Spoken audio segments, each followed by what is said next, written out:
Good morning.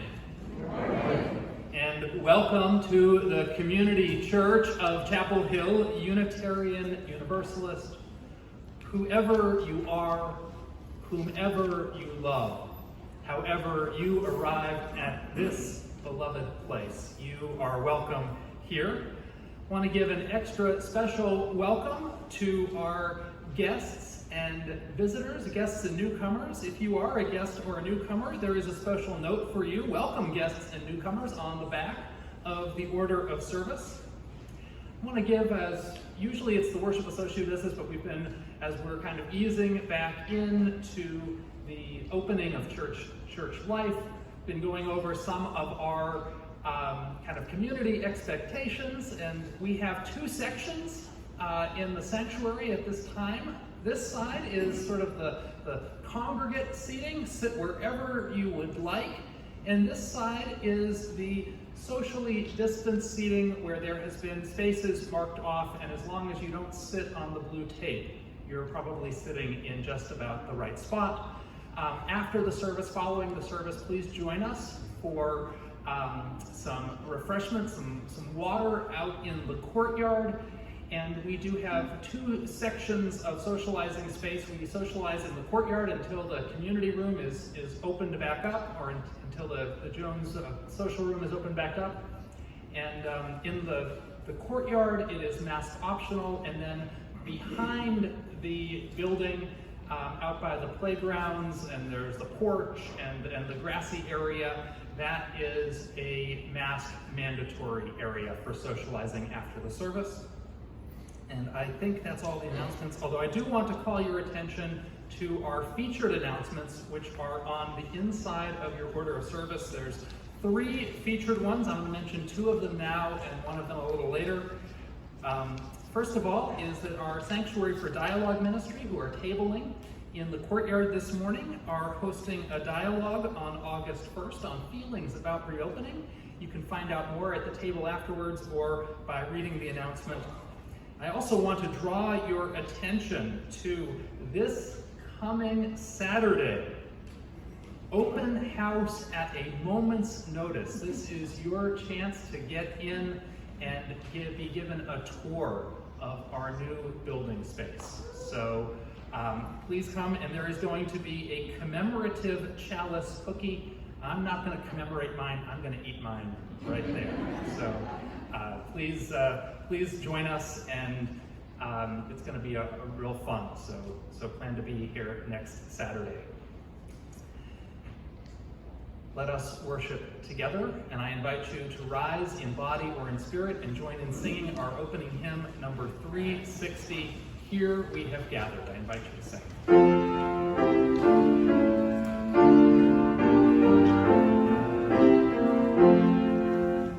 Here we have gathered side by side, circle of kinship, come and step inside.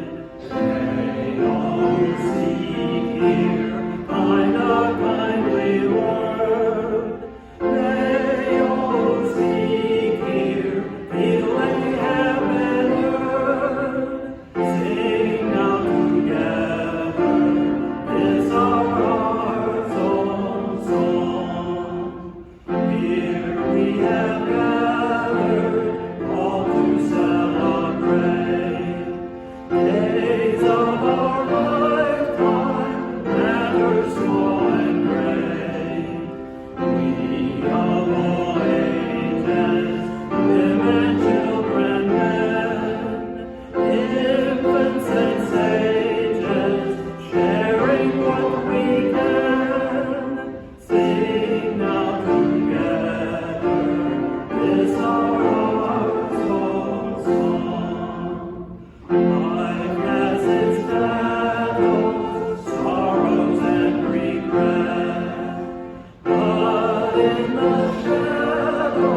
Our sermon today is entitled, Humanity the Best, Humanity is the Worst. I want to share some personal things with you, but please put your name in or yourself in where I speak of myself. We are all part of one another. Some may have experienced less or more of what I share here. Sometimes I practice toxic self-talk, a human at his worst. Sometimes I acknowledge who I really am, a human at his best. Sometimes I'll call myself dumb out loud, a human at his worst. Sometimes I acknowledge I am a pretty intelligent man, a human at his best. Sometimes I have chastised myself for the failure of not having practiced some type of art during my life, which I think would have been fulfilling to me, a human at his worst.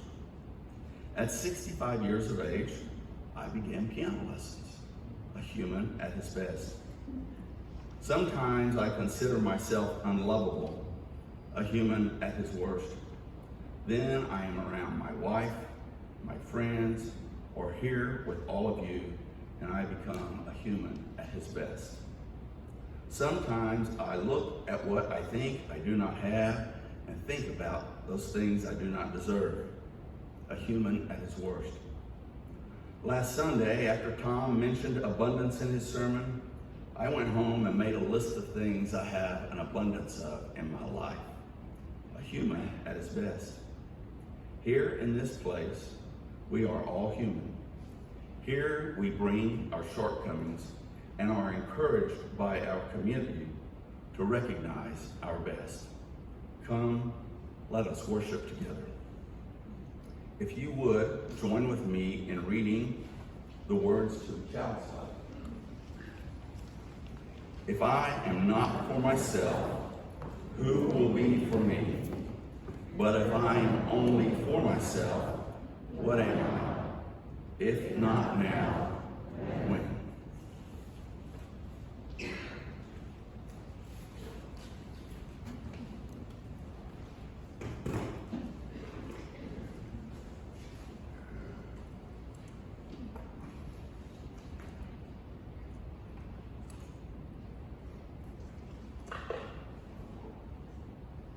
If you're wondering about the title of the song and the sermon today, it is idiomatic. It refers to the pains and sorrows of life.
Each week, we hold in our service time for sharing the joys and the sorrows that we bring with us into this church community.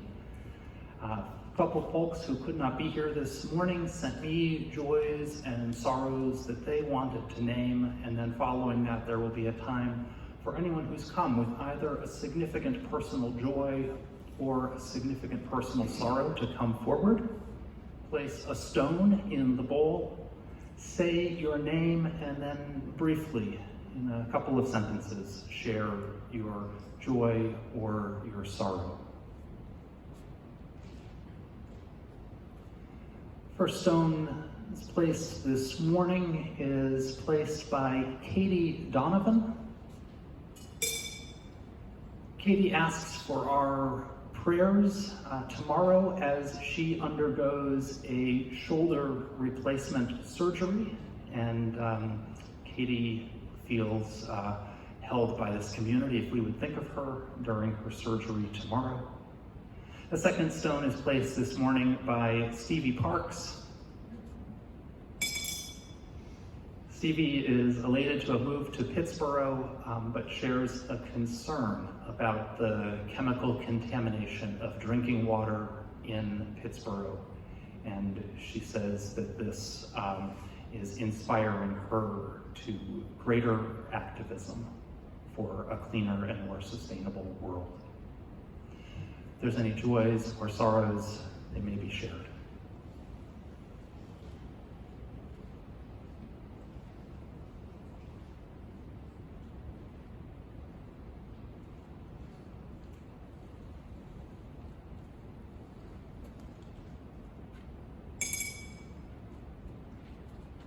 Mark and I would like to share a sorrow that one of our very dear friends has been diagnosed with cancer and had some surgery, and they could not get clear margins, and that's all.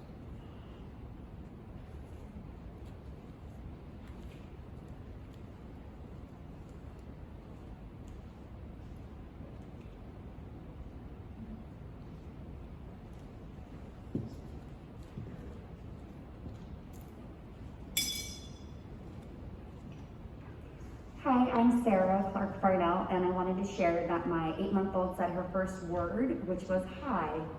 So you might hear her just waving at everyone saying, hi, hi, like the mayor of nothing. So thank you.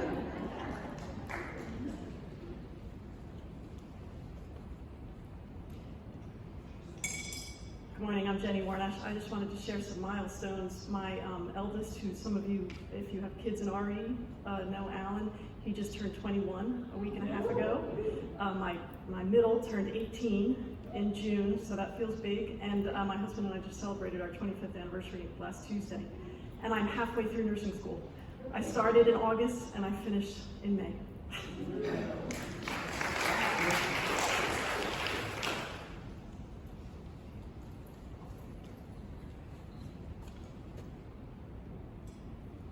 I'm Bruce Payton, and I didn't know I was coming up here to share a joy today.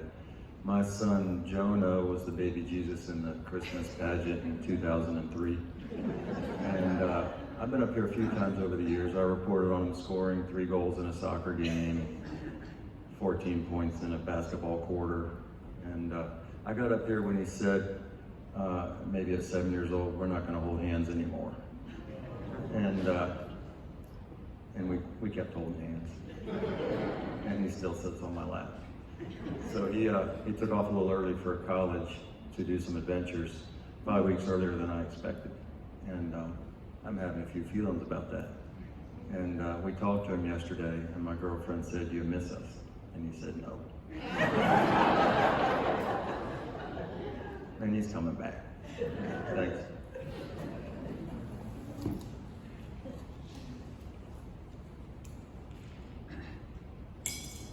Hi, I'm Katie Heineman, and I have a joy and a plug. Last night I got to go to Art and Kari Andrade's dinner. Yeah, thank you. And I just want to highly recommend when the auction comes around in the fall that you bid often and bid high on their dinners. They're really, really good. Thanks.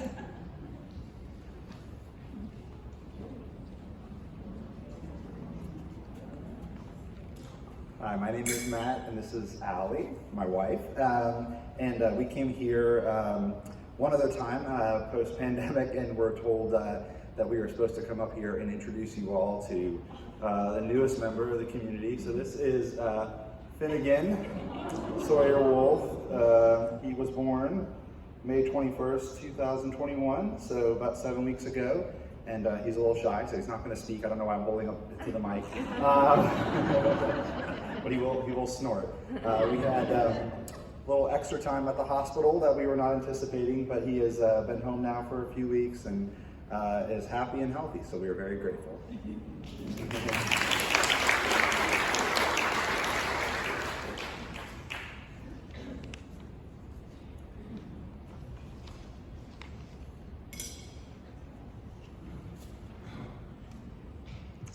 I have to follow a baby.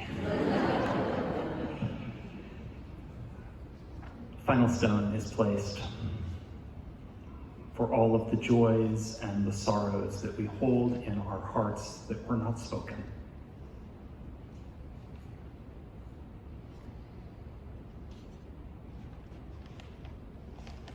Amidst the joys and the sorrows of this community,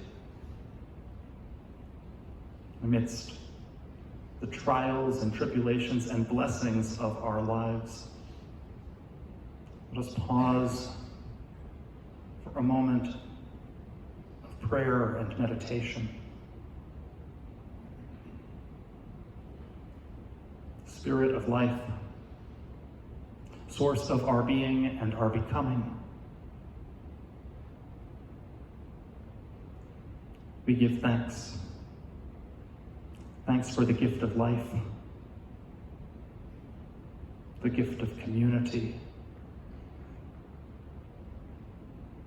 the gift of each other.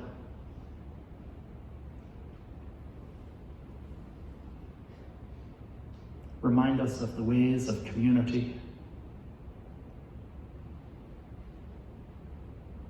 the reaching out in gladness when we are joyful, in care when we are hurting, in inclusion when we are distant,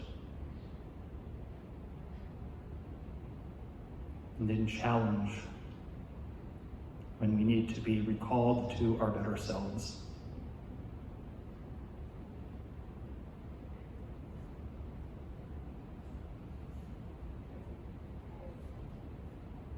May we use our gifts, our powers, and our time to heal and not to hurt, to help and not to hinder, to serve you, O Spirit of grace and love.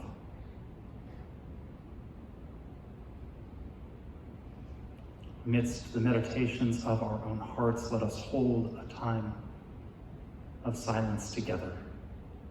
I invite you to be still with me.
Our prayers have been shared and spoken and held in silence.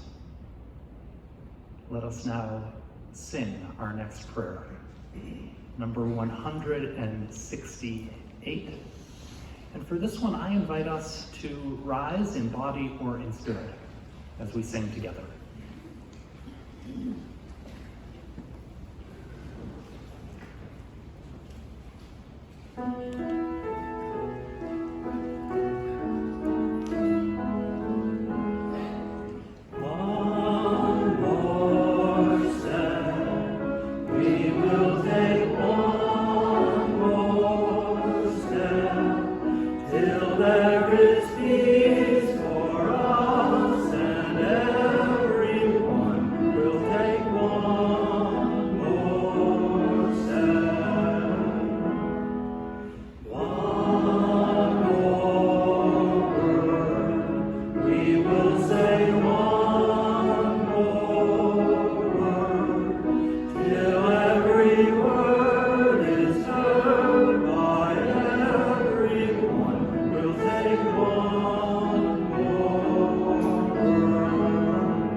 Our reading this morning is by Hirshfield.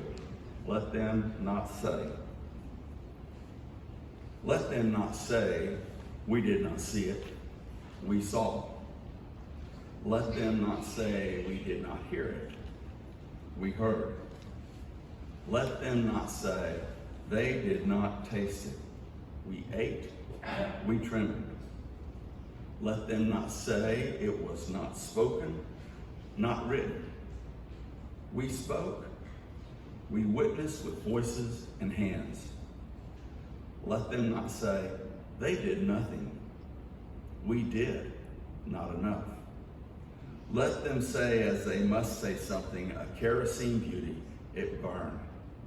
Let them say, we warmed ourselves by it, read by its light, praised, and it burned.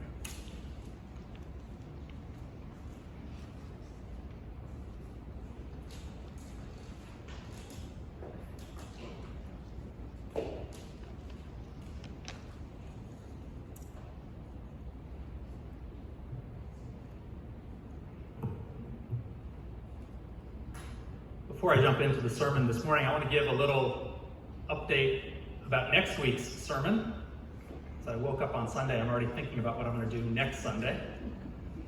Next week, we're going to do what's called the question box sermon, which is going to be a sermon in which I try to answer as many questions from people in the congregation as I possibly can. And you can email me a question, you can text it to me, you can put it on Facebook, or you can put it in, write it on a piece of paper or a note card and put it in the back, in the box, in the back of the sanctuary, back right outside of the sounds room where Katie currently is. As of today, I've received 0 questions, which means that next week is going to be either really interesting or really bad. So just to put that, if you get bored with my sermon this morning, think of a question. Picture this. You're looking at the finish line of a 10-kilometer race. This 10K is held in Thailand, although it could be anywhere. It's 2019, but it could be any time. A runner in a white shirt approaches the finish line but collapses less than 10 yards from the finish line, his body giving out from sheer exhaustion. Little secret, I am not a runner. There is no part of me that wants to run a 10K. And as I read about this, I actually learned that there's a term of art for this exhaustion, which is known as marathon bonk or runner's bonk. And it fits because this runner, he bonked 10 yards from the finish line. Moments later, a runner in a green shirt approaches the finish line. He runs by the man on the track, and as he does, he notices the man who has fallen. 10 yards from the finish line, he begins to slow down. 2 feet from the finish line of the race, the man in the green shirt comes to a complete stop. 2 feet from the finish line, the man in the green shirt turns around, runs back to the man in white. The man in green pulls the man in white to his feet, puts the man's arms around his shoulder, and drags him across the finish line. If you search, as I did, for stories of runners helping other runners, you'll find there's actually plenty of stories like this to choose from. Like Simon Sheprod, a Kenyan long-distance champion who stopped to help fellow Kenyan runner Kenneth Kipkemoy in a championship race held in Nigeria, also in 2019, sacrificing several places in the standings in order to pull his friend across the finish line. Or like teenager Megan Vogel, who stopped in the 2-mile race at the 2012 Ohio High School State Championships to carry a struggling opponent across the finish line. I could go on with dozens, perhaps hundreds more stories like this, but I'll include just one more. My personal favorite, which involves Australian runner John Landy. John Landy was just the second person in world history to run a mile in under 4 minutes. And at the Australian National Championships held in 1956, John Landy stopped in the second lap to help a rival who had fallen. John Landy helped him back to his feet, asked if he was okay, and then resumed the race, catching all the runners who had run ahead and winning the mile. I love stories like these because they seem to capture something of humanity at its best. These acts, they display care, concern, compassion, obviously. These acts involve selflessness and self-sacrifice. Each of these runners, whether they were competing for money or for medals or for just a personal best, each of these runners had dedicated a significant portion of their lives to training to run their very fastest and their very best. And each of them put a portion of their own goals aside to do something for someone else. And these examples involve humanity at its best because they involve transcendence. These acts suggest that there is some higher principle than winning or losing, some higher principle than self-interest, some higher principle than a competition between rivals. These actions seem to point to some larger, grander part of the human spirit. Humanity at its best.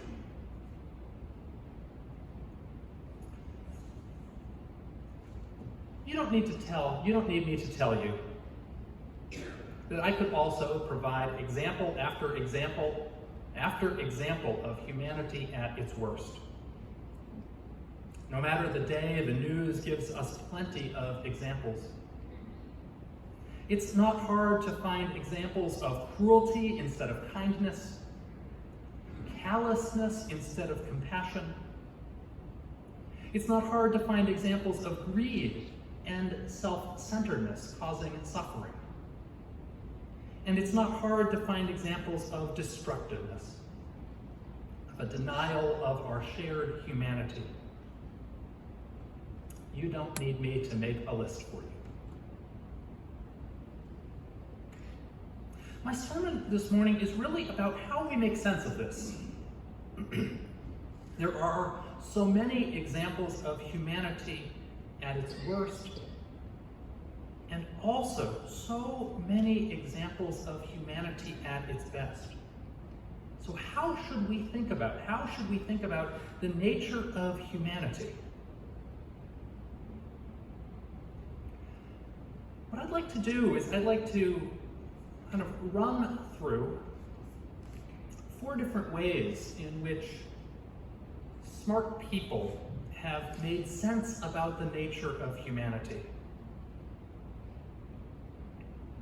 One view of humanity can be found in the theology of Calvinism and political philosophy of thinkers like Thomas Hobbes.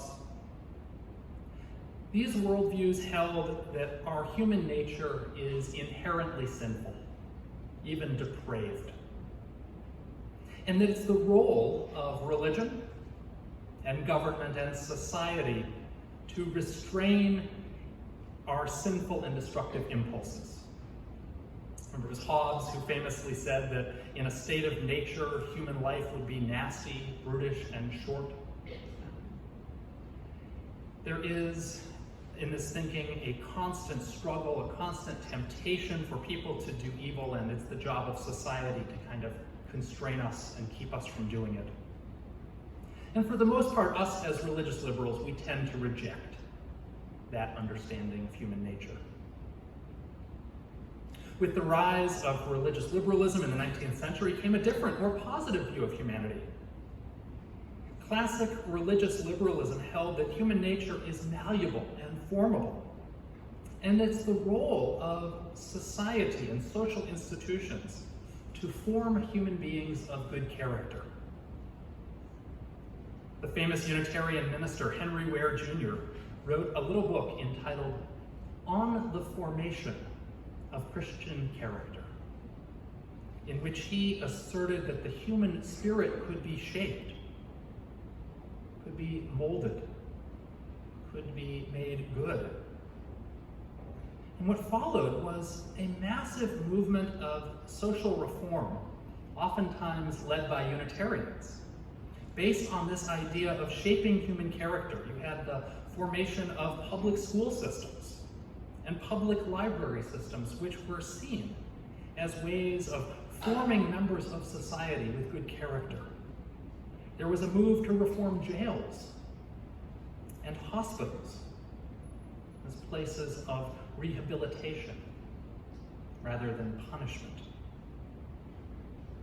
If you ever take a look around a Unitarian Universalist church, you'll find that we tend to have more than our fair share of teachers, social workers, professors, therapists, public health officials, and so on. Many of these fields trace their origins back to the social reform movements of the 19th century. So Calvinism held that human nature is fallen and needs to be restrained, and religious liberalism held that human nature is redeemable and that we can shape a world in which humanity is its best. As we moved into the 20th century, ideas came forward that challenged both the dreary pessimism of Calvinism and the boundless optimism of liberalism's social gospel. In reaction to World War I, a theological strain emerged known as neo-orthodoxy. And one of the most famous theologians in this camp was Reinhold Niebuhr. In 1932, Niebuhr wrote a book entitled Moral Man and Immoral Society. Moral Man and Immoral Society. that turned previous understandings on their head. In this book, Niebuhr asserted that at the level of individuals, people tend to act morally. But as parts of large groups, we tend to behave sinfully. His work was originally criticized, but then considered brilliant in light of the rise of fascism, totalitarianism, World War II, and the Holocaust.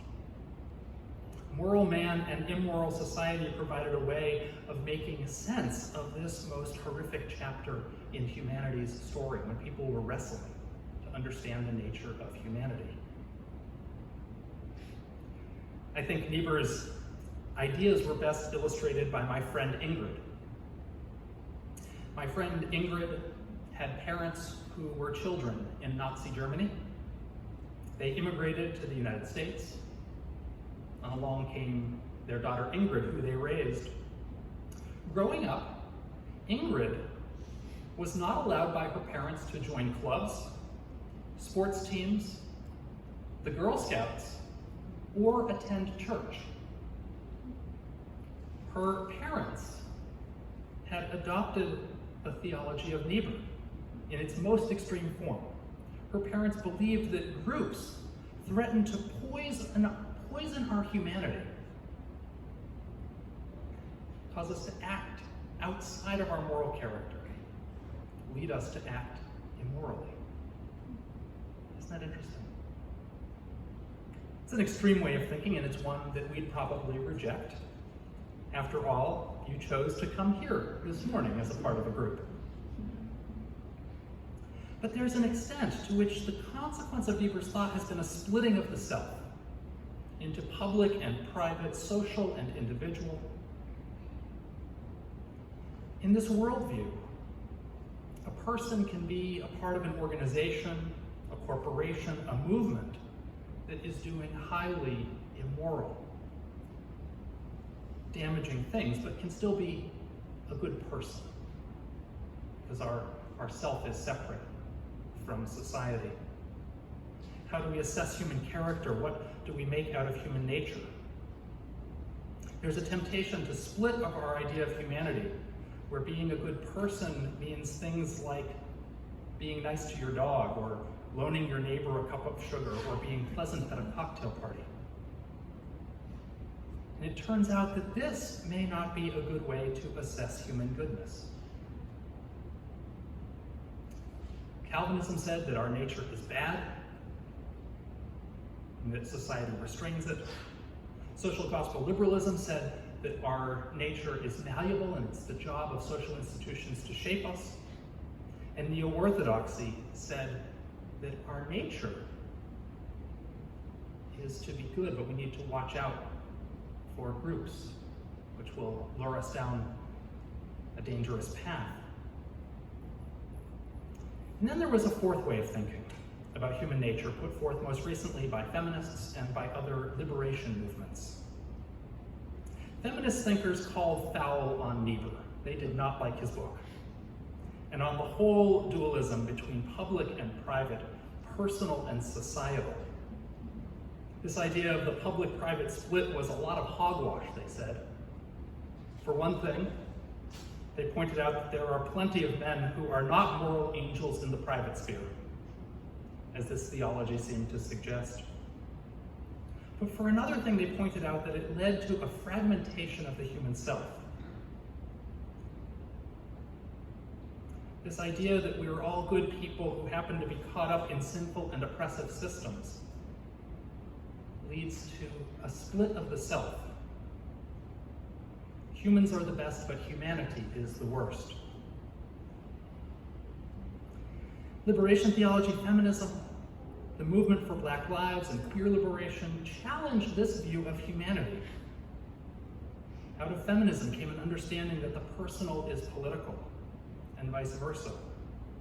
Martin Luther King declared that no one is free until we're all free. Liberation movements claimed that our liberation is mutual. These movements gave a fourth vision of humanity, which involves a struggle for collective liberation. A struggle to transform humanity at its worst, which we're all a part of, into humanity at its best.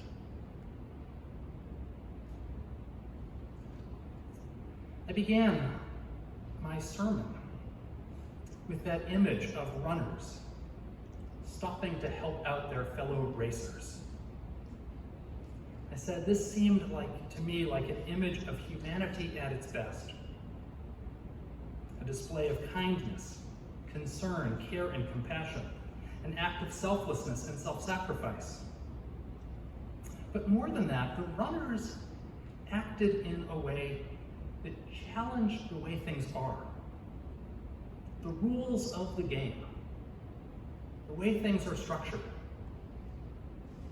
The rules of the race say everybody runs, some win, some lose, some finish, some don't. And every once in a while, the runners, in the midst of that race that they're running, decide to just change the rules. Sometimes they don't cross the finish line, but go back and pick up the guy in the white shirt. Sometimes they walk the last lap, hand in hand with their opponent. Sometimes they decide that what they do on the track is theirs to choose and decide. Sometimes they decide to run a different race. So what is the nature of humanity? I'm a minister, I struggle with this question. Do you ever struggle with this question? What's the nature of humanity? No? No, Marty's shaking her head. I think about stuff like that. What is the nature of humanity? I would add that for humanity to be its best, we will probably need to imagine different races than the one we're running, and how we respond to that is ours to choose. Amen. Blessed be. And our closing hymn this morning is a hymn, I think, of humanity at its best. It's the old favorite, We Would Be One, number 318. And I invite you to rise in body or in spirit as we sing together.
Please join in the words for extinguishing our chalice. We extinguish this flame, but not the light of truth, the warmth of community, or the fire of commitment,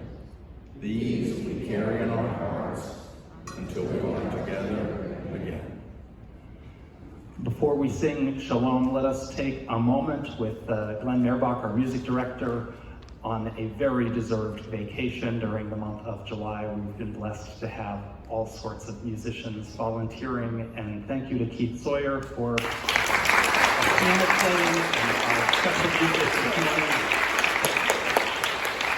And thank you to Ed Steffes for leading us in our hymns, and thank you to Katie Heineman for operating the sound room for us. Which was fantastic.